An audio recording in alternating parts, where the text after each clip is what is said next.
बच्चों इस वीडियो में हम लोग सॉल्व करेंगे एनसीईआरटी के एक्सरसाइज 10.3 का क्वेश्चन नंबर 6।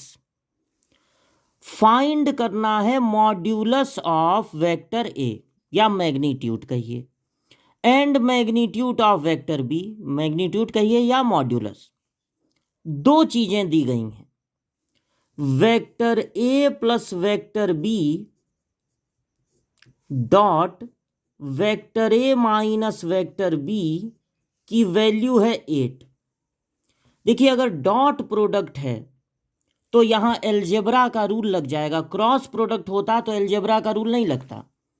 डॉट प्रोडक्ट है तो एलजेब्रा का रूल लग सकता है, ए प्लस बी इंटू ए माइनस बी होता है ए स्क्वायर माइनस बी स्क्वायर,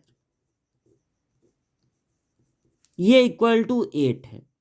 और इसके बाद एक चीज और दिया है, वेक्टर ए का मॉड्यूलस वेक्टर बी के मॉड्यूलस का 8 टाइम्स है या मैग्नीट्यूड का 8 टाइम्स है।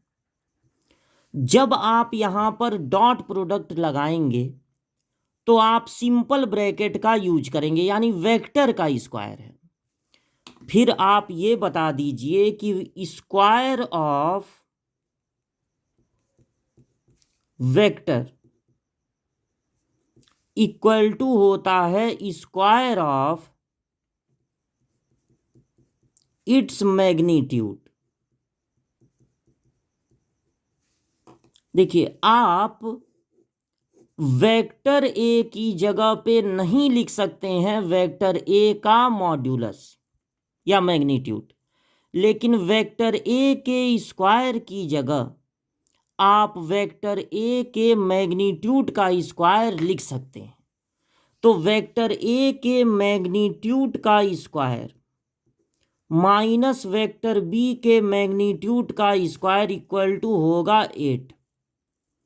अब यहां से देख के वेक्टर ए के मैग्नीट्यूड के स्क्वायर की जगह लिख दीजिए 8 इंटू वेक्टर बी का मैग्नीट्यूड, 8 इंटू वेक्टर बी का मैग्नीट्यूड। और चूंकि इसका स्क्वायर है, ये तो आप बस लिखेंगे वेक्टर ए के मैग्नीट्यूड की जगह, तो अभी तो इसका स्क्वायर भी करना है।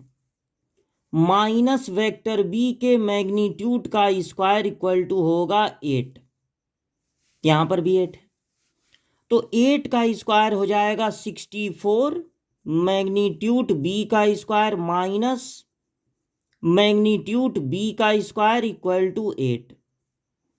तो 64 में से 1 माइनस होगा, हो जाएगा 63, वेक्टर बी के मैग्नीट्यूड का स्क्वायर इक्वल टू 8, यानी वेक्टर बी के मैग्नीट्यूड का स्क्वायर होगा 8/63।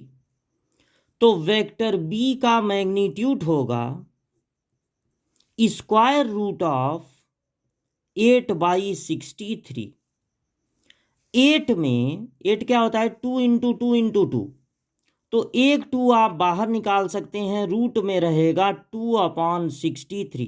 अच्छा 9 7 जा 63 होता है तो इसमें से 3 भी बाहर निकल जाएगा, तो ये हो जाएगा 2/9, 9 7 जा 63, सॉरी यहाँ पर 7, 63 में 2 बार 3 होता है, 9 7 जा 63, तो 2 बार 3 में से एक 3 बाहर निकल सकता है।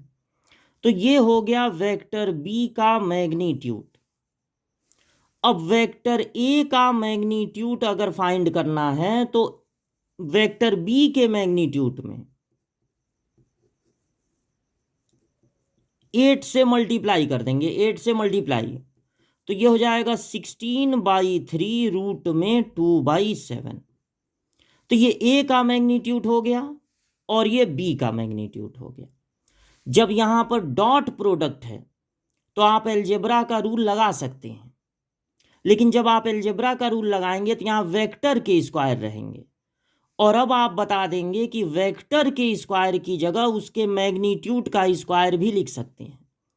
अब वेक्टर ए का मैग्नीट्यूड होगा 8 इंटू वेक्टर बी का मैग्नीट्यूड, लेकिन इसका भी स्क्वायर करना पड़ेगा, तो 8 का स्क्वायर हो जाएगा 64 और मैग्नीट्यूड बी का स्क्वायर, यहां भी मैग्नीट्यूड बी का स्क्वायर है, तो 64 में से 1 माइनस हो जाएगा 63। इस तरह से वेक्टर बी का मैग्नीट्यूड और वेक्टर ए का मैग्नीट्यूड निकल जाएगा।